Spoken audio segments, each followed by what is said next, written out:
Vamos al libro de Primera Epístola a los Corintios. Primera Epístola a los Corintios. Cuando usted lo haya encontrado, me regala un muy fuerte amén. Ni le he dicho la cita, ¿verdad? Solo le dije Primera Corintios. Es 11, del 23 en delante, como dicen allá por mi pueblo. Primera Corintios capítulo 11, versículos del 23 al 34. Me confirma cuando lo tenga, por favor. Leámoslo juntos en el nombre del Padre, del Hijo y del Espíritu Santo. Porque yo recibí del Señor lo que también os he enseñado, que el Señor Jesús, la noche que fue entregado, tomó pan, y habiendo dado gracias, lo partió y dijo: tomad, comed, esto es mi cuerpo, que por vosotros es partido. Haced esto en memoria de mí. Asimismo, tomó también la copa después de haber cenado, diciendo: esta copa es el nuevo pacto en mi sangre. Haced esto todas las veces que la bebieres en memoria de mí. Así pues, todas las veces que comieres este pan y bebieres esta copa, la muerte del Señor anunciáis hasta que Él venga.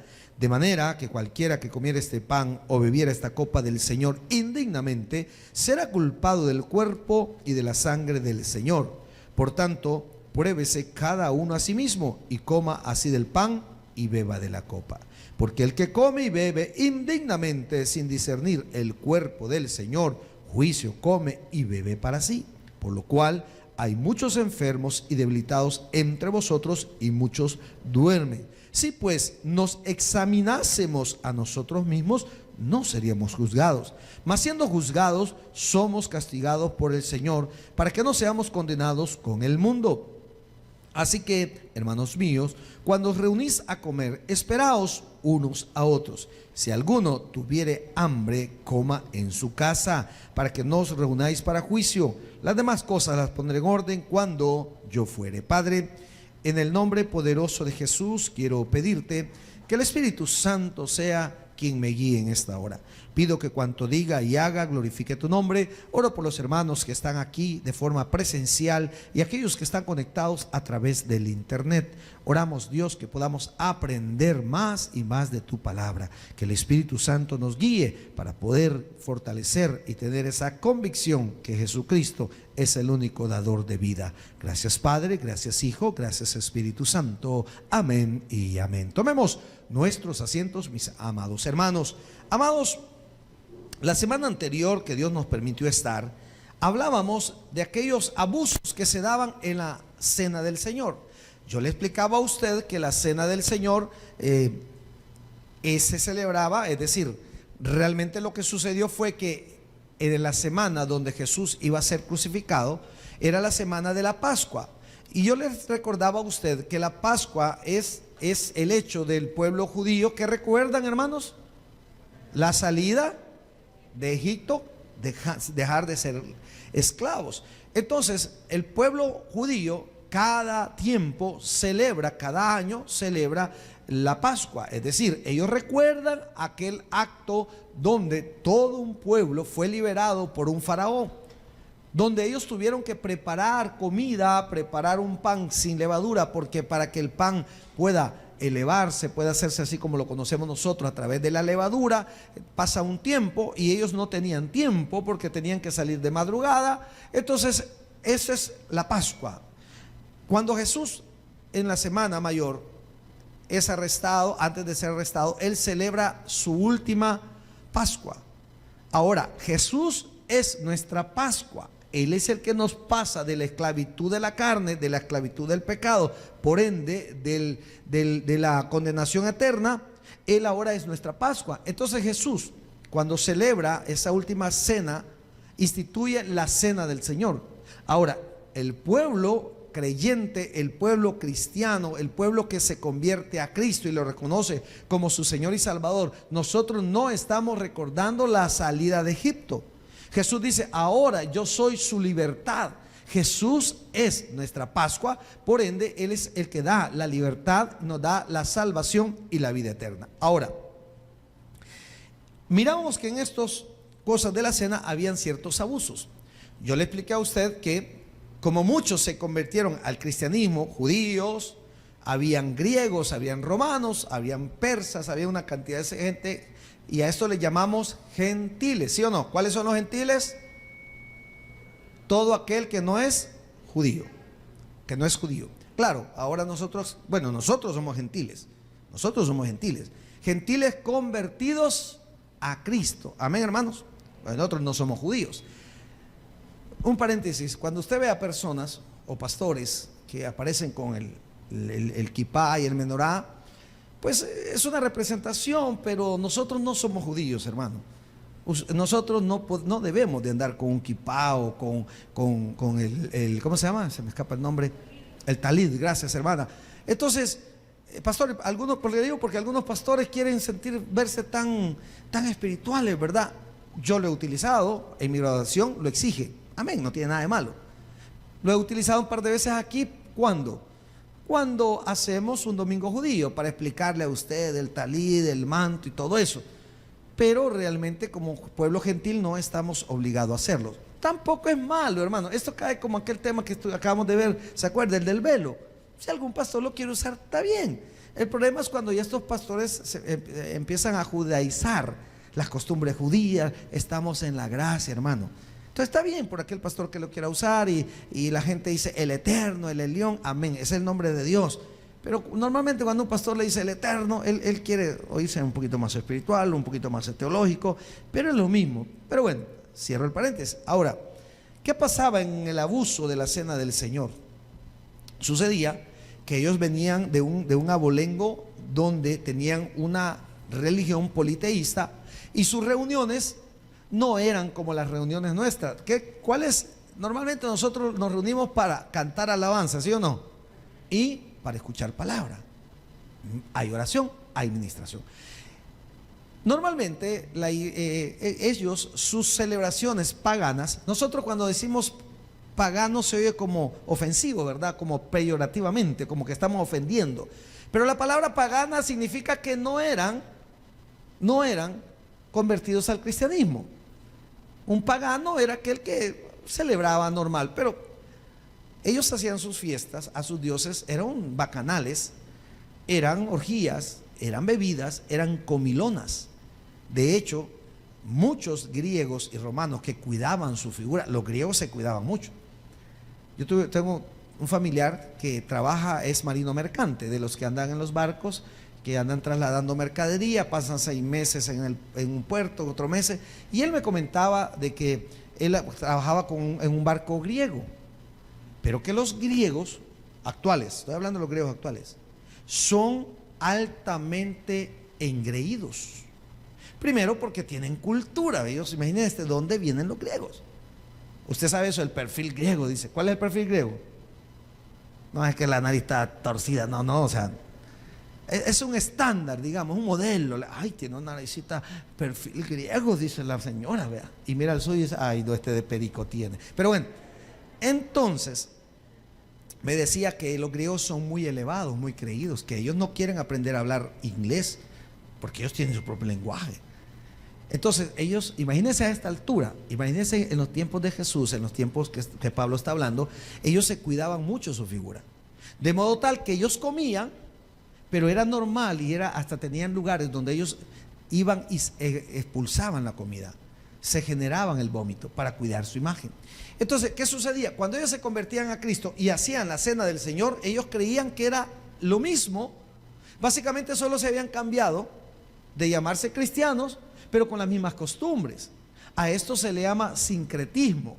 Es decir, yo, pastor evangélico, pero puedo hacer cosas que la otra iglesia hace para que todo concuerde, ¿me entiende?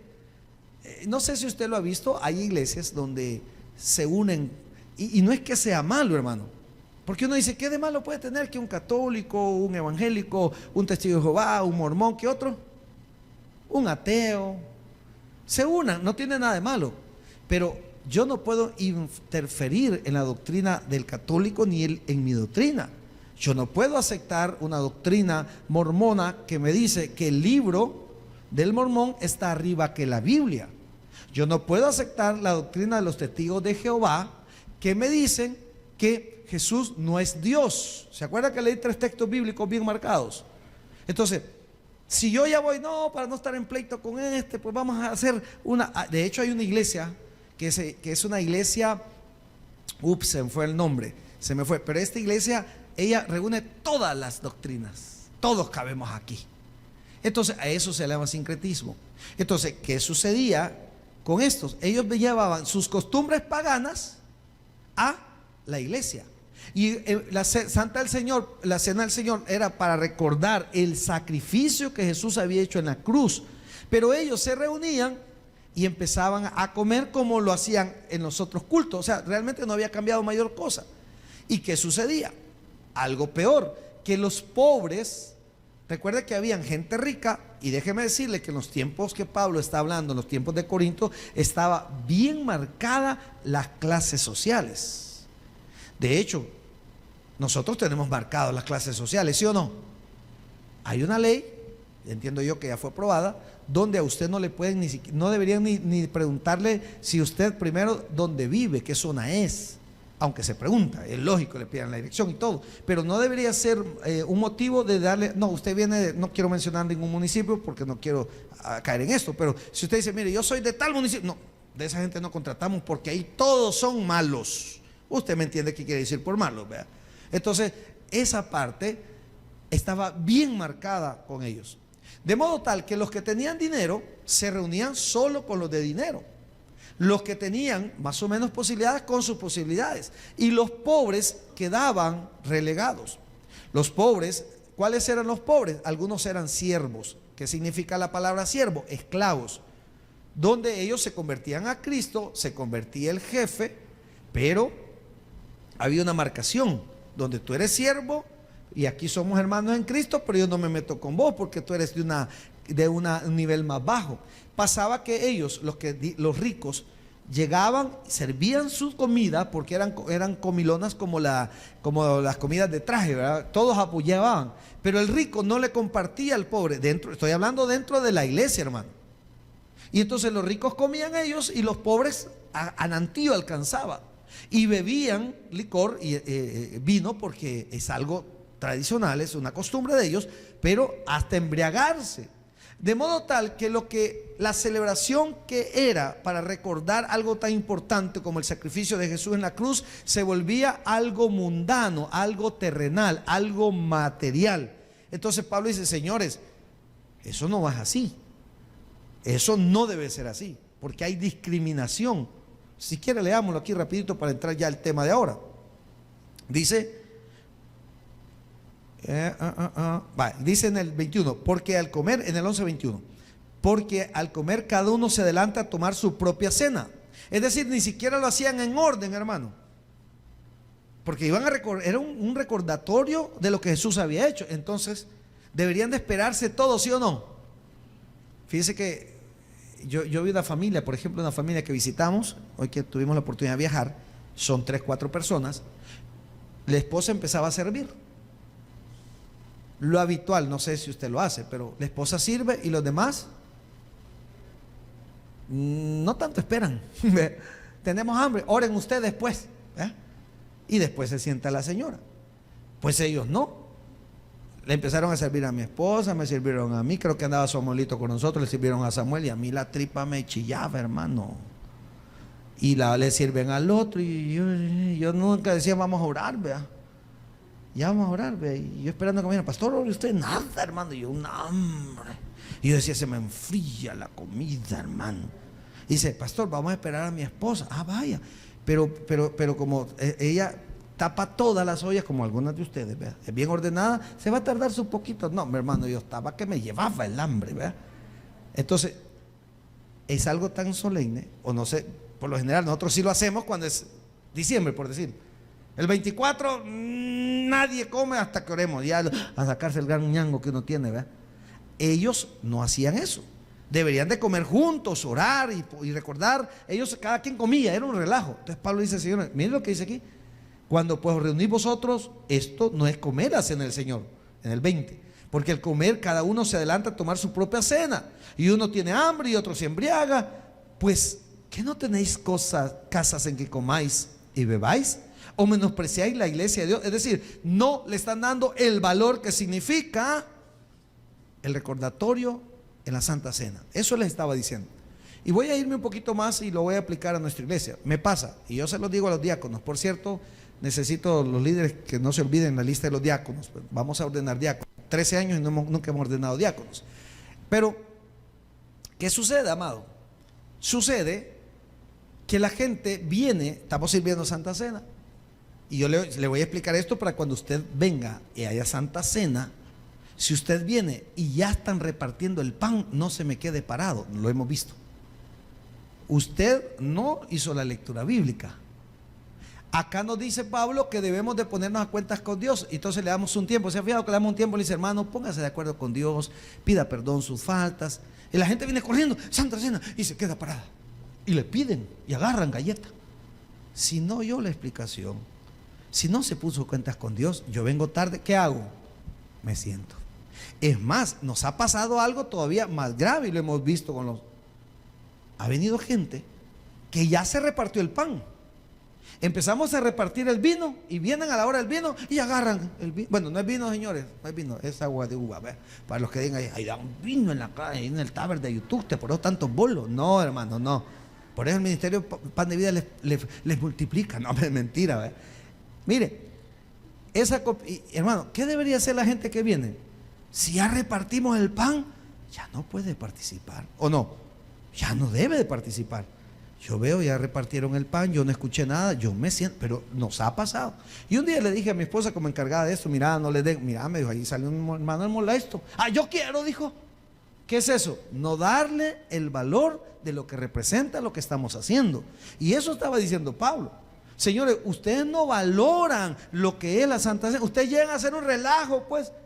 Llegan a comer, a esto, a embriagarse. No están recordando el sacrificio de Jesús, ¿o no?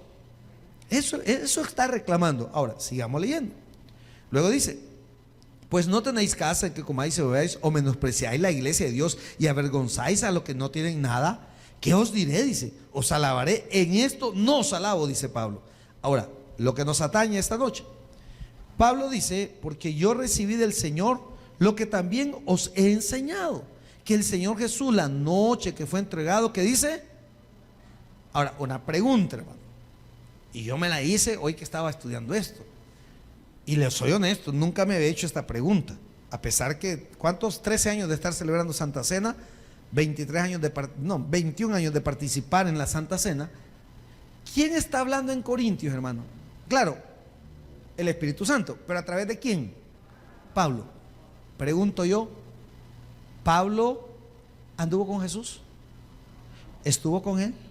¿Estuvo en la Santa Cena, la última cena del Señor? ¿Sí o no? No. Pero ¿y por qué Pablo dice? Porque yo recibí del Señor. No sé si me estoy dando a entender lo que le quiero. A mí me puse así, Pablo, porque yo recibí del Señor. O sea, Pablo no fue sí fue contemporáneo, sí, pero no estuvo con Jesús directamente. Jesús sí se le apareció cuando fue llamado a apóstol, no se vaya a confundir. En el libro de Hechos, en el capítulo 9, cuando Pablo, llamado Saulo, ¿por qué dos nombres, hermanos? ¿Se acuerdan? Ya les expliqué, Saulo y Pablo. ¿Por qué Saulo y por qué Pablo? Uno era un hombre judío y el otro era un hombre griego. Entonces, en el capítulo 9 del libro de los Hechos es confrontado y es llamado por Jesús. Pablo, ¿por qué me persigues? Dura cosa es dar coces contra el aguijón. Le expliqué, mira, una cosa me lleva a otro. ¿Qué es coces? Coces, dice. Son patadas. Un coce es una patada. Alguien viene aquí, no, un coce es una patada. Va. ¿Qué es aguijón? ¿Qué es el aguijón? ¿Qué es? Una punta. Una punta que se utilizaba, tenía un ganchito, una punta, para que los señores que iban arreando sería, los animales, ellos los pinchaban. Los pinchaban. No es un aguijón, usted, la abeja, qué grande era esa abeja. Tenía un gran aguijón. No, hermano. Era un palo con una punta, con la cual iban arreando el ganado. Entonces, cuando Pablo es confrontado, pero aquí me está diciendo, porque yo recibí del Señor lo que también os he enseñado. Algunos teólogos, y esto es mera información porque al final no cambia nada, dicen que Pablo probablemente lo recibió de Lucas. ¿Sí sabe quién es Lucas? El evangelista Lucas, el médico, el historiador. Lucas presenta el evangelio de una forma histórica, cronológica. Lucas también es escritor de ¿qué otro libro, hermanos? ¿Perdón? Libro de los Hechos. El libro de los Hechos también se conoce como Hechos ¿de qué? Del Espíritu Santo. Se puede decir, acuérdense, eso se lo digo porque esto ya lo estudiamos, pero para que recordemos, yo sé que usted lo sabe, ahí en parte de su memoria lo tiene tan guardado que se le olvida. A mí me pasa, hermano, voy a guardar esto y lo guardo también, que cuando lo necesito no me aparece, hermano. Pero bueno, entonces volviendo a esto, se cree que Pablo esta enseñanza la recibió de Lucas. ¿Y por qué se cree eso? Porque literalmente lo que describe Pablo, en la manera que Pablo dice cómo es la institución de la cena del Señor, aparece casi literalmente, son las palabras que Lucas dice allá en el capítulo 22, del capítulo 22, el versículo 14 en adelante. Entonces se cree que él lo aprendió de Lucas, que Lucas le mostró. Otros dicen que, como andaba con los apóstoles, aprendió cómo ejercer. Otros dicen que fue de una forma espiritual donde el mismo Señor Jesús se le mostró. Haya sido como haya sido, hermano, esto es lo que Dios deja a través de su palabra. Cómo celebrar la Santa Cena. ¿Qué es la Santa Cena? Sigamos leyendo. Porque yo recibí, dice Pablo, del Señor lo que también os he enseñado. Que el Señor Jesús, la noche que fue entregado, ¿qué dice? Tomó pan. Y habiendo dado gracia, lo partió y dijo: tomad, comed, esto es mi cuerpo que por vosotros es partido. Haced esto, que dice, en memoria de mí. Ojo. La iglesia tradicional, la iglesia católica romana, habla de substanciación. Ese es el tema que ellos, esa es la palabra que ellos utilizan. ¿Qué sucede con la substanciación? Ellos enseñan que el pan y el vino realmente se convierten en el cuerpo y la sangre de Cristo, literalmente. No sé si usted tuvo la oportunidad, yo tuve la oportunidad de participar en actos litúrgicos de la iglesia tradicional, muy bonitos, por cierto. Hay que admirar su manera, hay que admirar su orden, ¿sí? Es muy bonito ver cómo ellos celebran esas grandes catedrales. Si algo pudiésemos nosotros envidiar, son edificios. Estas son meras champas. Ellos tienen unas catedrales y una estructura linda. Pero al final, el día que me muera, ni la champa ni el edificio me va a salvar, solo Cristo. Pero bonito. La solemnidad, hermano, bonito. La solemnidad. Señor cura, ¿verdad? Esos hierbitas que echan lo ponen entonado a uno. O sea, la solemnidad. Ellos han copiado algunas cosas del antiguo, otras, si usted se va a investigar qué es el mitra y todo esto, se asustaría de ciertas cuestiones que van, no diría satánicas, porque no quiero satanizar, pero hay muchas cosas que usted ve que va en contra de lo que Dios dice. Pero bueno, ¿a dónde lo quiero llevar? Ellos enseñan que en ese instante donde ellos están celebrando la Eucaristía, ellos están haciendo una permítame, me destrabo la lengua, substanciación, que literalmente ellos dicen que ahí está el cuerpo y la sangre de Cristo. Si usted ha recibido, si usted más de alguna vez fue a participar a algún evento de esto, yo lo hice muchas veces, estudié en colegios católicos, entonces usted puede ver con qué respeto ellos lo hacen, el sacerdote. Eso no lo toca nadie más. Y cuando usted se lo dan, normalmente, hoy entiendo que por lo del COVID se lo están dando en bolsitas y no sé qué, y ya. Pero es tan, o sea, para ellos es tan solemne. Hay que no sé si usted se ha fijado, yo porque participé muchas veces de estas misas. Cuando ellos preparan esto, ellos limpian bien la copa de donde sacan. Ellos no desperdician, no puede caer nada.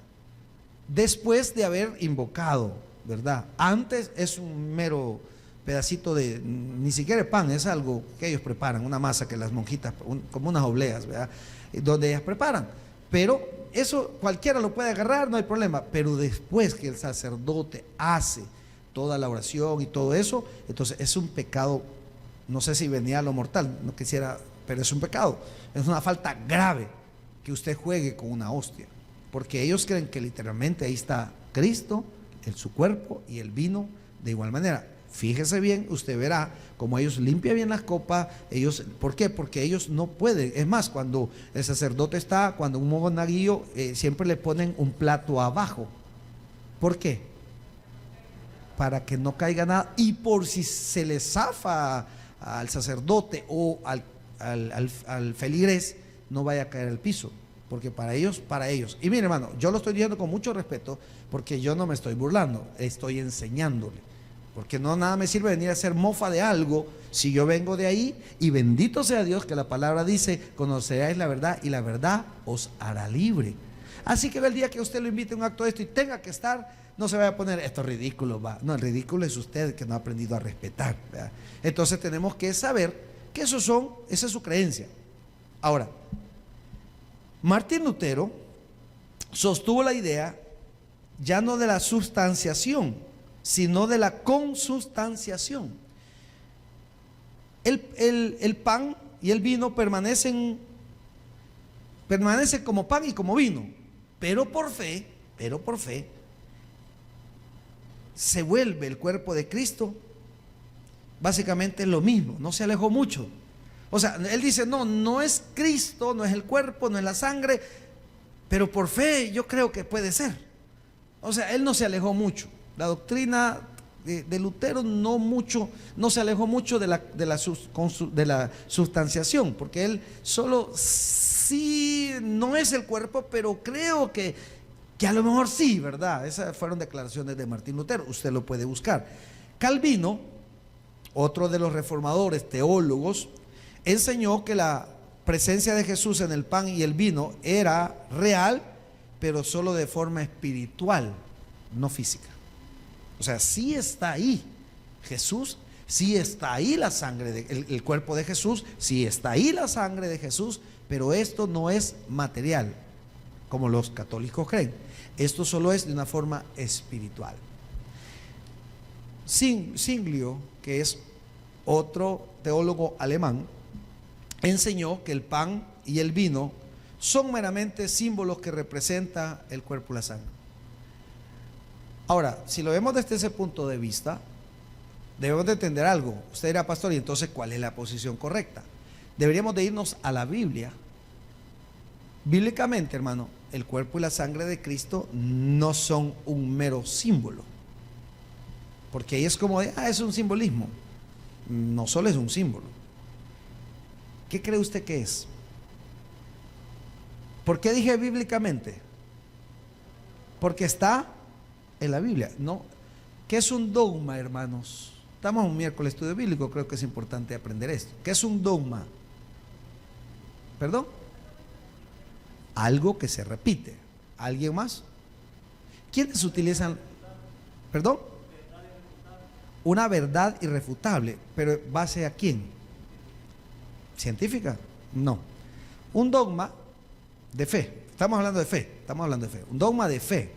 El dogma de fe está puesto por la iglesia tradicional, porque estamos hablando de ella. Aunque un dogma de fe también los tienen los testigos de Jehová. ¿Qué es un dogma de fe? Un dogma, algo que bíblicamente no está, pero humanamente se pone. Un dogma, hablamos más de la iglesia tradicional, amados hermanos, porque es la que conocemos, es la más grande y todo eso.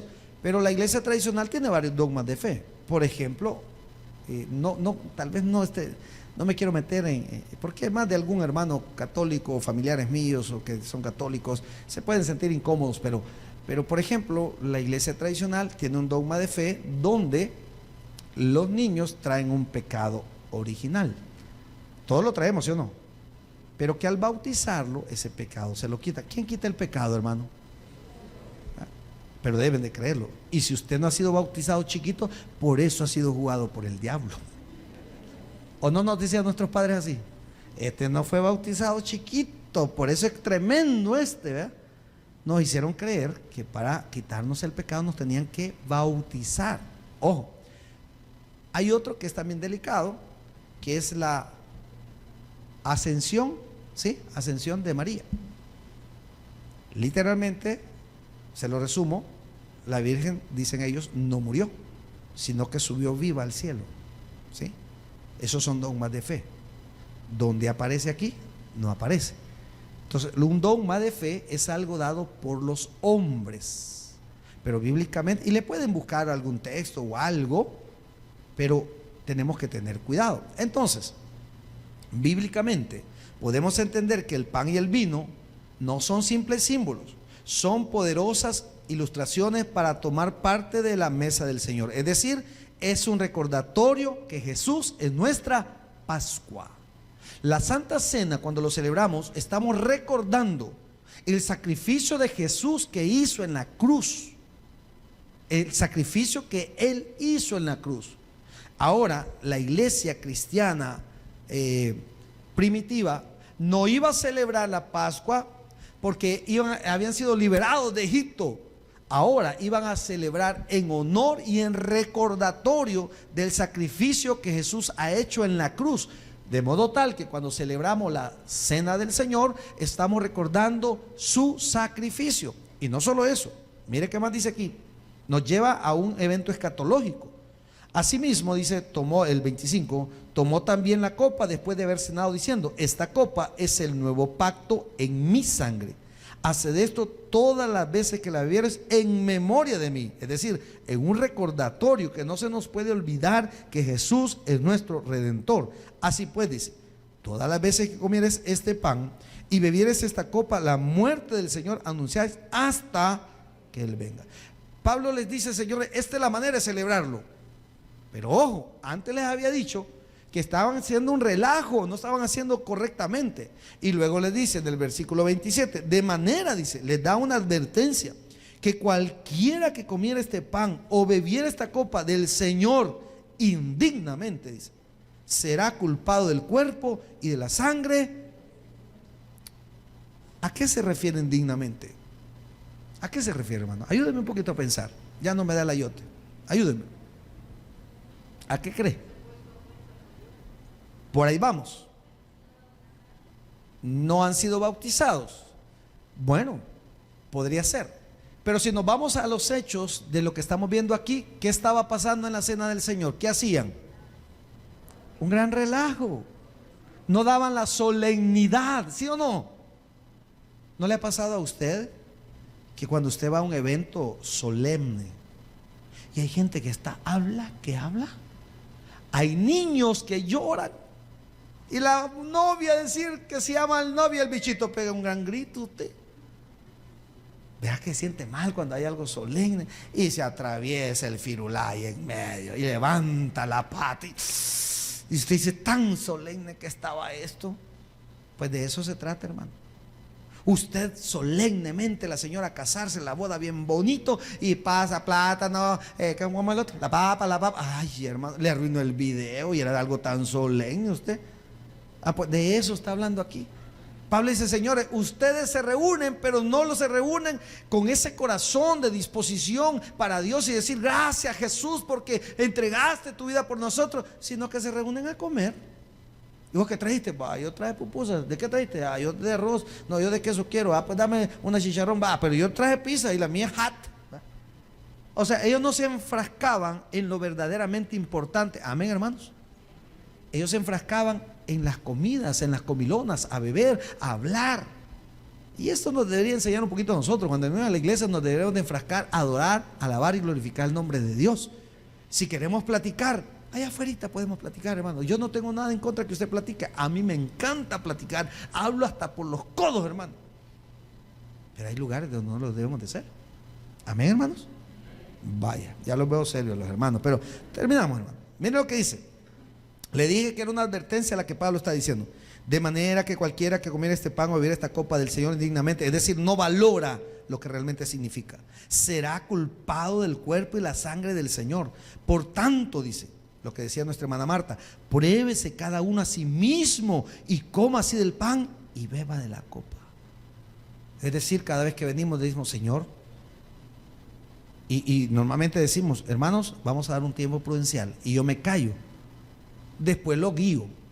Le voy a dar un tiempo para que usted analice, y cuando usted lo está haciendo, no crea que yo no lo estoy haciendo también. Señor, perdóname, esta semana yo me enojé mucho, esta semana grité, perdóname, Señor, porque en mi afán del trabajo no he ayunado, en mi afán del trabajo no he orado, en el afán del día a día no he leído la Biblia. Ahí nos estamos poniendo cuentas con Dios, ¿sí o no? Pero usted está, a ver de qué galleta van a dar, va. Ojalá no se me pegue aquí en la muela porque me va a venir la placa. A ver, pero es que esas copitas quedan muy chiquitas, picados me quedan. La vez pasada dieron un fresco bien feo. Oye, a ver si van a dar gaseosa. A ver si algún día el pastor da vino, va. ¿Es ponerse a cuenta eso, hermano? No. Por eso le digo que cuando usted venga a recibir su Santa Cena, si ya empezaron, mejor ni la tome, hermano. Amén. ¿Estamos claros en eso? Ya nos pasó. Y lo arrebata, hermano. Mejor vaya y compre jugo Jumex, que es el que echamos. Y se lo echa en su casa tranquilo. Sí, hermano. Entonces, tal vez solo para agregar un poquito, pastor, ¿por qué no usan vino? Porque no es nuestra tradición, pero la Biblia lo dice. Sí, y lo pudiéramos hacer, hay iglesias que lo hacen. Pero tal que algunos aquí son bien resbaldizos para el trago, después de la Santa Cena la van a ir a seguir. No, es cierto, hermano. Los que ríen más saben de lo que estoy hablando. O sea, es peligroso, ¿sí o no? El que no ha sido alcohólico, yo nunca tuve problemas con la bebida. A mí la bebida me da igual, hermano. Ahora con alcohol gel ya ni siento los olores. Pero aquel que está con el alcohol gel le dan ganas de echarle agua, diluirlo y echarle coca. ¿Va? Yo les he leído el pensamiento. ¿Vean? Entonces, por eso no lo hacemos, hermano. No queremos ser piedra de tropiezo, sinceramente. Si supiéramos que todos tuviésemos, ¿con quiénes los podríamos hacer? Tal vez con los diáconos, con los servidores, y no con todos. Pastor, tengo 3 meses de no tomar, fíjese, y ya estoy sirviendo. Qué bueno, hermano. Échese la copa del Señor. Ay, hermano, ¿cómo lo detengo? Si está luchando con eso. Entonces hay un motivo de fuerza. No tendría nada de malo. Por ejemplo, usted fue a Italia o en España, países que practican eso.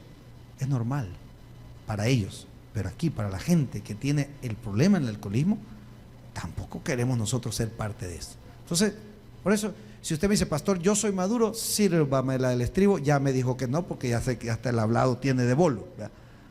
Así que por eso no lo hacemos. Ahora, sigamos. 3 minutitos para terminar. Dice la Biblia. Por tanto, dice el 28, pruébese cada uno a sí mismo. Ojo, cada uno a sí mismo.